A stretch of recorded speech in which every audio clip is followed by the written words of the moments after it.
TikTok family. You know what I learned today? I learned a large word that's kind of hard to pronounce, but just give me some grace, okay? The word is called anthropomorphism. Anthropomorphism provides a way for people to externalize their emotions, making them more manageable and less overwhelming. It creates a bridge between the internal and external physical world, offering comfort and a sense of control. So what does all this mean? It means you attribute human tendencies and emotions to inanimate objects. For example, the chair is lazy, waiting patiently for somebody to sit on it, whatever, or something like that. Or the clock is anxious. A clock can't be anxious. Okay, a person can be anxious, but a clock can't. A chair can be just sitting there but not waiting patiently and or lazy. Do you understand? Attributing human tendencies and emotions to inanimate objects. I'm getting to the point. So as children, when we were sad, angry, or frustrated, sometimes we were given a blankie. I know you guys heard of that, giving a child a toy or a comfort blanket or something. And this child learned as a young brain to attribute human tendencies to an inanimate object. The blanket became safe. A blanket can't be safe. A blanket is a blanket. But now it's safe because you attribute safety to an inanimate object. Let me explain. You can also do this as a grown adult human being. You could attribute human tendencies and emotions to an inanimate object. And I'm going to explain what I did so you can understand. I developed a habit of squeezing sponges. I know. So basically, I did not know how to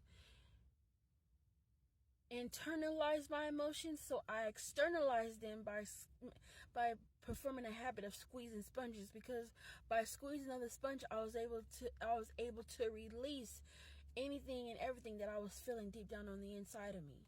The Lord let me know that this is what I was doing. He gave me this word about a few days ago.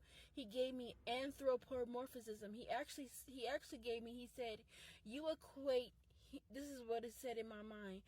You equate human tendencies to inanimate objects. I'm like, what? I wasn't even doing anything. It just said it on its own in my head. I was like, what? And then I looked it up, and then I found out it was called anthropomorphism. There's many ways that this word can manifest in your life, but one way it can manifest is as a coping mechanism. And it goes back down to what I was talking about, that I don't know if you watched my videos, but I started talking about survival mode. So being in survival mode, anthropomorphism is a way to be in survival mode. It's a way to keep you in survival mode, and it's a way for you to externalize through an object how you really feel on the inside without facing your actuality. So you don't have to face your actuality. You don't have to face your emotions. You don't have to face anything, because you're externalizing it in an object that doesn't even have any will or any human mind or any emotions at all. But you equate these things to this object to keep you from actually feeling anything. As human beings, we are meant to feel. We are meant to have feelings. We are meant to say these feelings, feel these feelings, feel vulnerable, and all those things. God says he wanted us naked in the garden in the beginning. In the beginning, nakedness is vulnerability. You go to God with your vulnerabilities, with your vulnerability. You become naked in front of Christ. You give him everything you have. You surrender your will, you surrender your mind, your emotions to Christ, and he makes sense of everything that you feel. When you try to do it on your own, you form habits and you do things that doesn't really make any sense. It makes sense to you, but they don't really make sense in the long run, and in the long run it's actually detrimental to your well-being and your health. We go outside of ourselves to try to explain what's going on inside, i.e. sex, drugs, gambling. It could be anything that you do because you don't know how to internalize what you feel. You only know how to do what external, because you are a human being that only knows how to go by what they see and not by what they don't see. Amen. So I'm just going to give you a few things you probably can do to help you. One of them is look internally.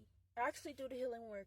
Look on the inside of you and find out and figure out what is it that's really going on with you, and why are you formulating these habits of drinking, smoking, having sex, or whatever it is that you're doing, formulating habits such as I did with squeezing, finding out what's the root of all these causes and all these problems.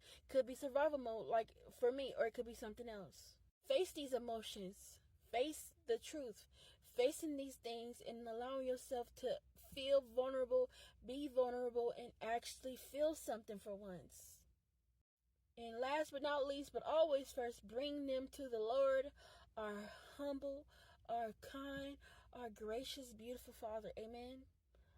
Don't say I didn't try to help you. I tried to help. Now don't lie me now. You know.